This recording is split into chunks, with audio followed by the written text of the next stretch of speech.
નમસ્કાર. આજે આપણે ધોરણ 10માં કાવ્ય 13 જે છે એની સમજૂતી મેળવવાની છે. તો સમજૂતી મેળવતા પહેલાં આપણે એમાં આવતા શબ્દાર્થ જે છે એ વિશે થોડી માહિતી મેળવી લઈએ.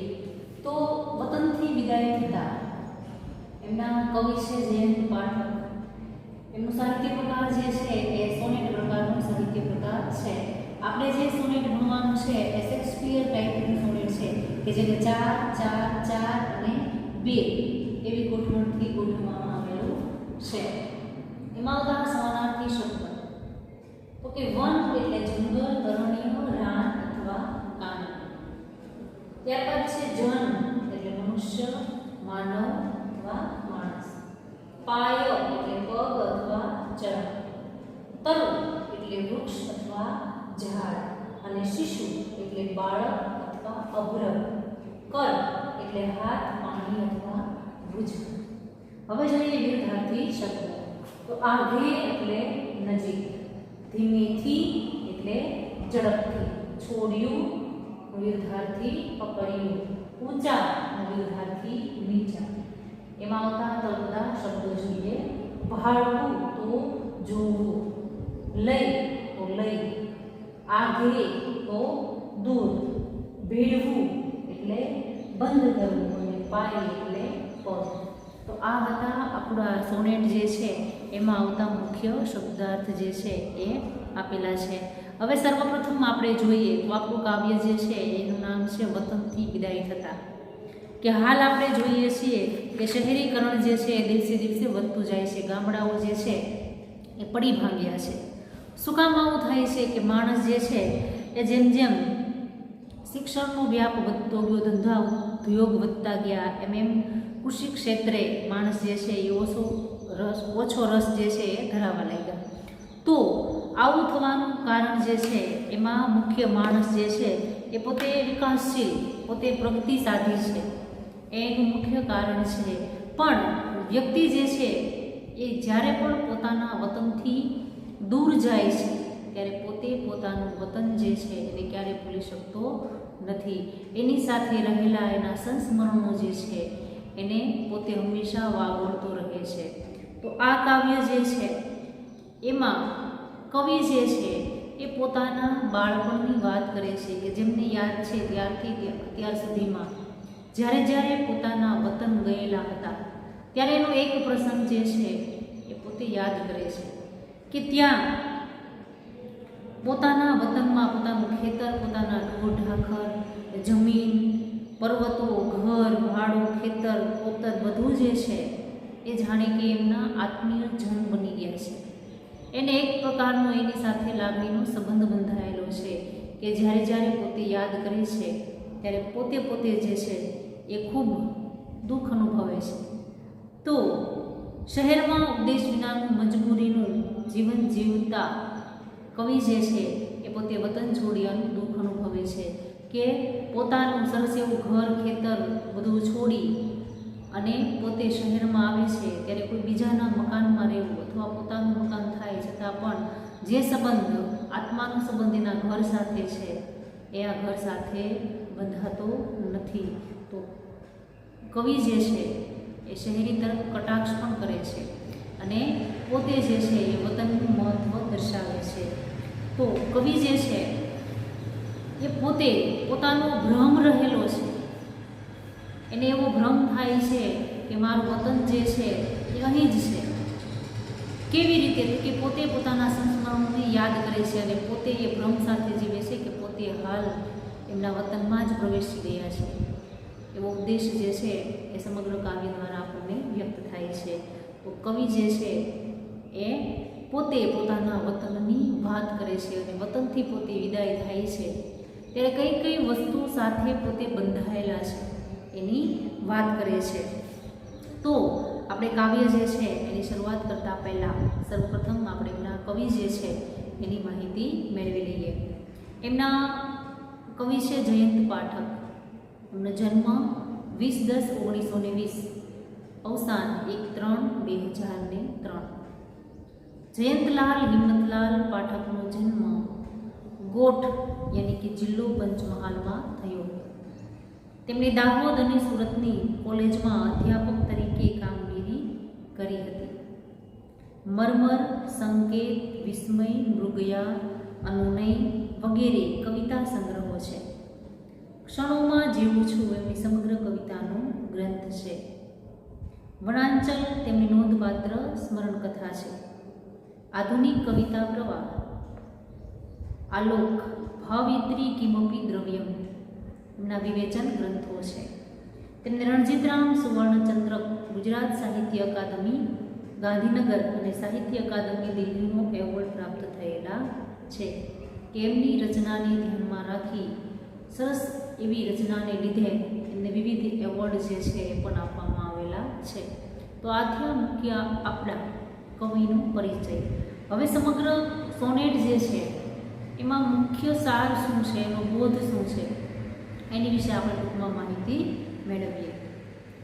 વર્ષો પછી વતનમાં ગયેલા કાવ્યનાયકને વતનથી વિદાય થવાનું હોય છે ત્યારે અનુભવાતી પીડા આ સોનેટમાં વ્યક્ત થઈ છે. કે સમગ્ર કાવ્યમાં શું વાત કરેલી છે તો કે વર્ષો પછી કવિ જે છે એ પોતાના વતનમાં જાય છે, અમુક સમય રોકાય છે અને ફરી પાછું જ્યારે વતન છોડવાનું થાય છે ત્યારે એક એવું દુઃખ અનુભવે છે એ સમગ્ર સોનેટમાં વ્યક્ત થયેલ છે. ઘણા વર્ષો પછી જે વનજન, ખેતર કોતર, ડુંગર નદી મળ્યા હતા એમને છોડવાની ક્ષણ આવી ગઈ છે. કે એકબીજાને સાથે જોડાયેલા વન અને જન, નદી અને કોતર, ડુંગર અને નદી, ખેતર અને કોતર, કે એ હવે છોડવાનો સમય આવી ગયો છે. જેમ ઢોર વેચાઈ ગયા પછી પોતાના મૂળ ઘરને ઝંખતું હોય એમ કવિ પોતાના મૂળ પરિવેશને ઝંખ્યા કરે છે.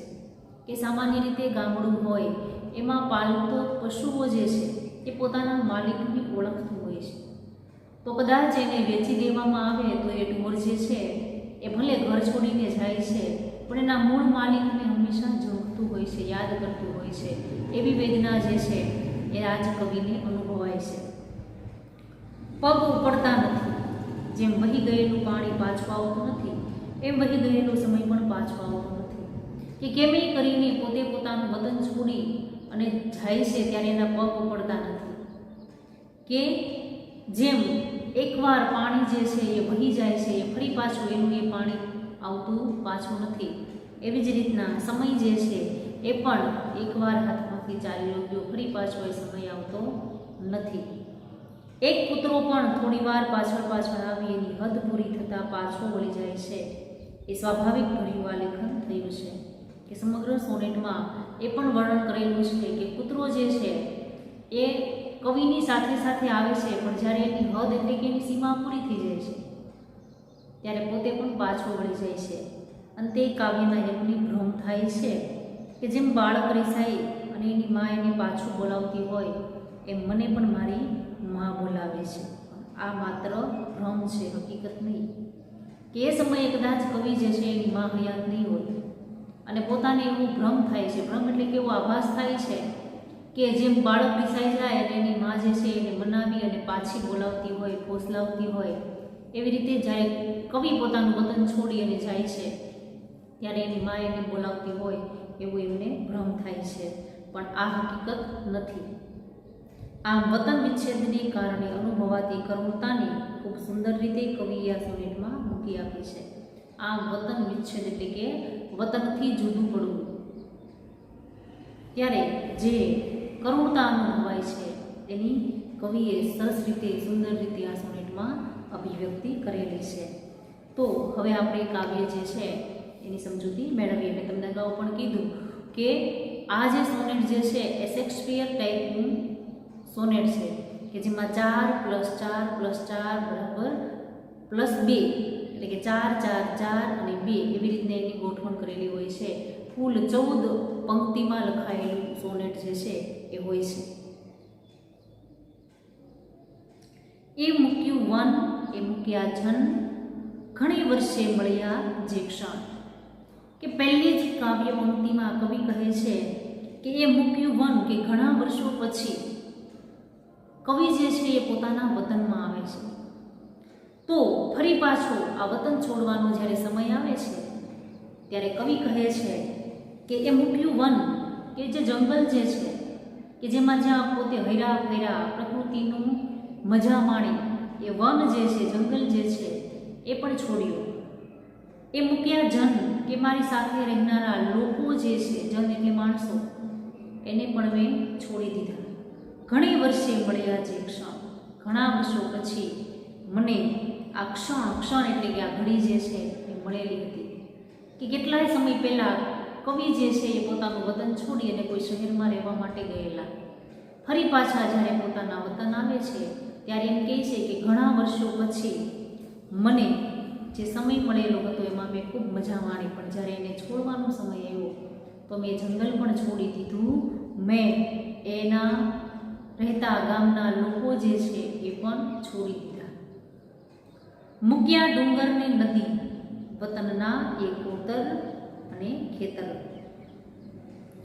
કે ત્યાં પોતે ડુંગરોમાં હર્યા ફર્યા, નદીમાં નાહ્યા. વતનના એ કોતરો, કે નદી જે છે એમાંથી નીકળતી હોય અને જે પથ્થરો જે મોટા મોટા હોય એ કોતરો અને ખેતર કે જે મને જોવા મળ્યા હતા, એ બધાને મારે છોડવા પડ્યા. કે ઘણા વર્ષો પછી મેં આ ડુંગર, નદી, વતનના ખેતરો, કોતરો બધું જે છે એ જોયું હતું, એ હવે મારે છોડવું પડ્યું. આંખો બે રહી ભાળતી, વળી વળી પાછી ભીડ્યું એ ઘર.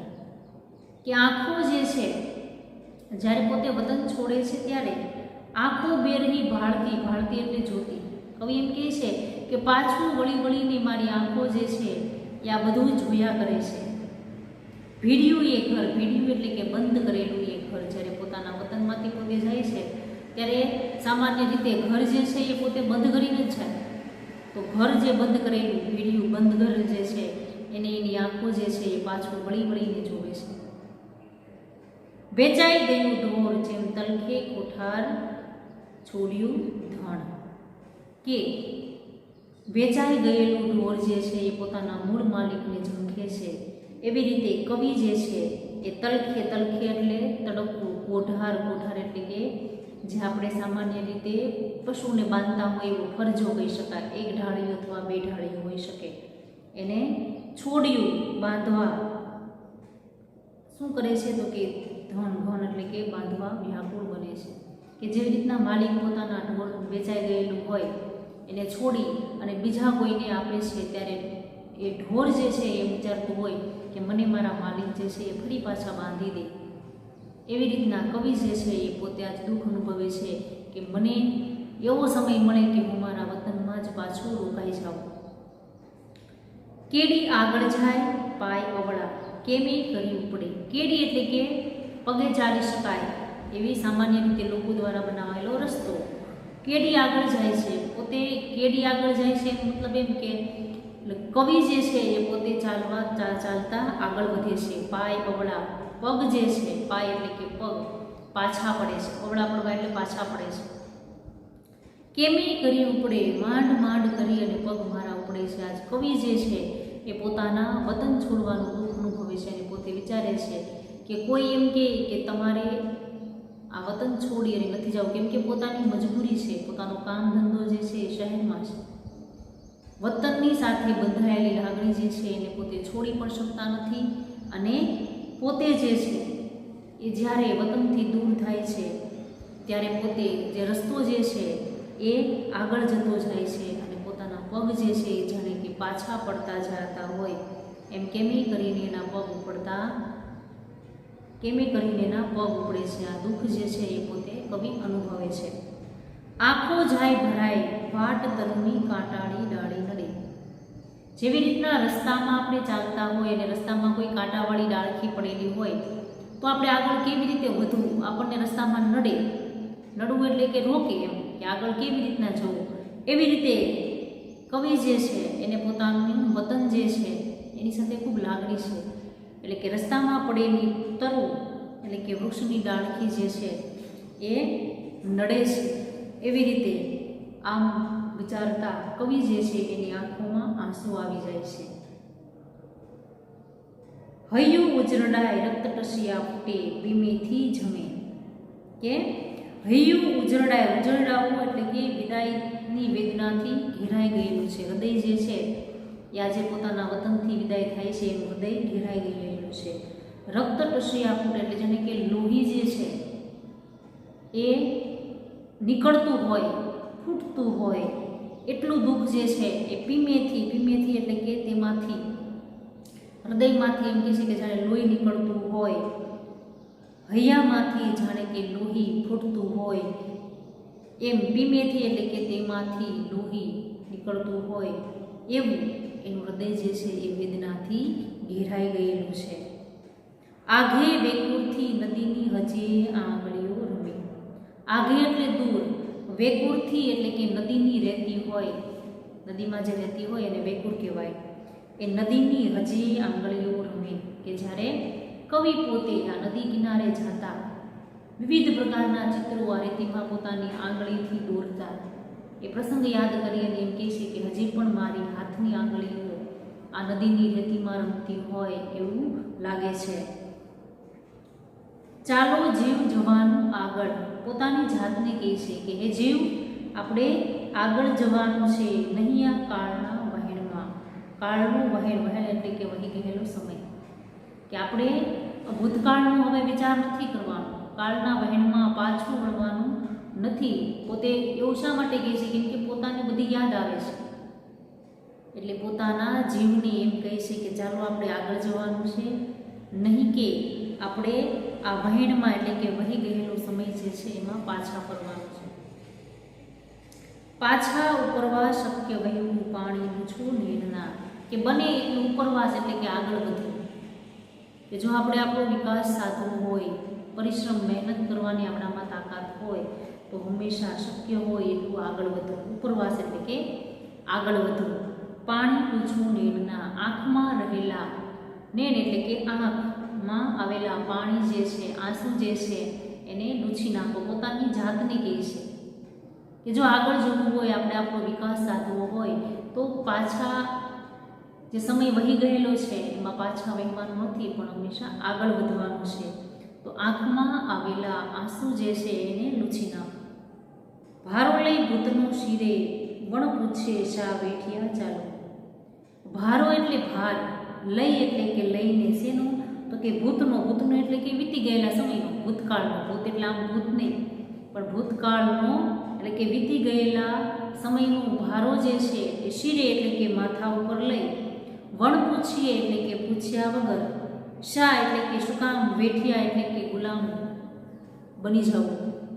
આપણે ભૂતકાળનો ભારો માથે લઈ અને શું કામ આપણે ગુલામ બની જવું જોઈએ ભૂતકાળનું? કેમ કે આપણને ખબર જ છે કે આપણે આપણું વતન પ્રિય જ છે, તો આપણી માથા ઉપર ભારો લેવો ભૂતકાળનો, એનો મતલબ એમ કે ભાર લઈને ફરવું, એમ કે હંમેશા એકનો એક વિચાર કરવો તો વ્યક્તિ જે છે એ પોતે દુઃખી બને.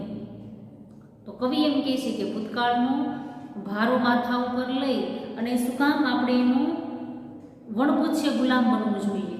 કેમ કે એકવાર હાથમાંથી નીકળી ગયેલો સમય ક્યારેય પાછો આવતો નથી. એટલે પોતાની જાતને પોતે સમજાવે છે કે વેઠિયા એટલે કે વેઠ કરવી, ગુલામ બની શા માટે રહેવું? ગુલામ કોની કહી શકાય?